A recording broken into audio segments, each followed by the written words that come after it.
Guys, magandang araw po sa inyo lahat. Yan ang ulam namin ngayon, tinola. Kaya lang hindi tinolang manok, ulang baboy. Yan yung tagahimay ko ng ng malunggay. Hello guys, kamo. Hello guys. Hello guys. Thank you. Thank you. Yes. Start na natin.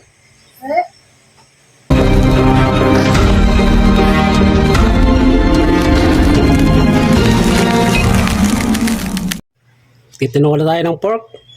Ito, bilis yung ating tagahimay ng malunggay, oh. Isa pa? Ha? Oo. Oh. Yung tagahimay ng malunggay natin. Kasama pati sanga. Ay guys, himayin ko muna to. Gayatin ko muna itong sayote. Itong ulam namin ngayong tanghalian. May iba naman. May try ngang itinola yung pork. Siya na yata yung magluluto. Toto? Mamaya pa yan lutuin. Himayin ko muna ulit tong malunggay na hinimay mo. Oh, dahil pa, ang klaseng himay ano. Mamaya pa ito lulutuin. Mamaya pa. Guys. Gusto siya na rin magluto nung hinimay niyang malunggay. Hoy. Oh. Uy. Hindi pa yan luluto. Daddy na magluluto. Tapos titikman mo na lang mamaya ha. Thank you. Thank you. Dahil magaling siyang maghimay ng malunggay, so meron siyang price.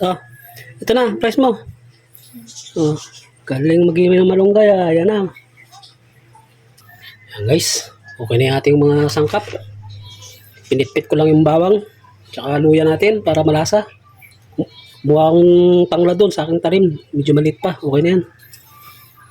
Start na natin. Okay guys, start na natin. Dito ako sa mahiwagang pulang kaserola magluluto. Guys, ilalagay ko na yung ating bawang. Hindi ko lalagyan ng mantika yan. Sasangag ko lang yung ating bawang. So, maglalagay ng mantika. Yan. Pag nangangamoy na yan, ilagay ko naman yung ating luya.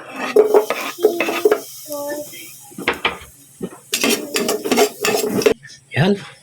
Susunod ko na, ilalagay ko na yung ating pork. Kaya tinola na isip ko guys kasi para makatipid. Hindi na ako bibili ng Ricardo. Yung luya at saka malunggay dito lang sa tanim ko lang. Bali sayote tsaka ito lang binili ko. Yung bawang natin sunog na.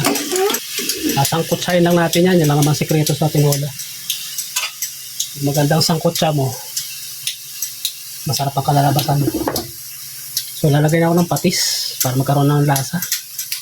Masustansyang ulam na ulit ng ating mga anak. Lalagay din ako bahagya ng paminta. Ajinomoto, yung tamang-tama lang. Okay. 2 basong tubig. Habang pinapalambot natin yan, lagay ko na rin itong ating tanglad na kapiraso.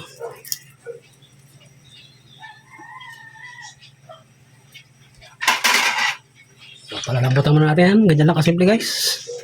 Check natin. Medyo kumunti yung sabaw, no? Patutuyuin natin yung sabaw na yan. Patutuyuin kayo guys. Pag nawala na yung sabaw na yan, o kung di kaya kumunti na talaga yan, malambot na yung karne. Kailangan natin maiga yung kanyang pinakasabaw, sa unang sabaw, para manuot yung lasa. Check natin guys. Ayan, natuyo na.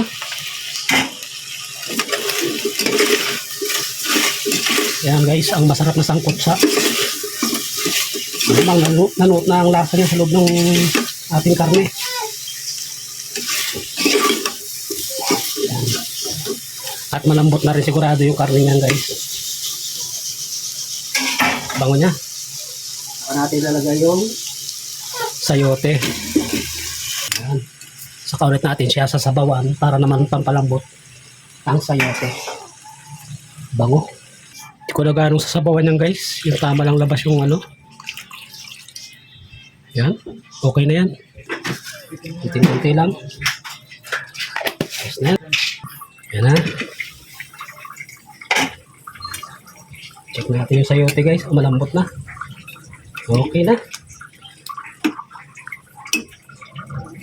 So ilalagay ko na guys yung ating pinaka-toppings. Ang hinimay kanina ng ating bunso.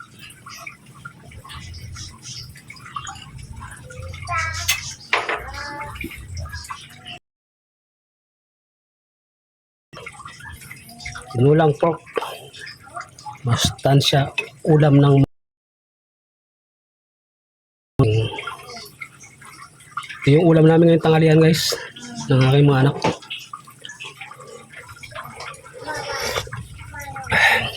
Ayos, sarap. May bunga yung aking siling labuyo dun. Sarap yung sa patis.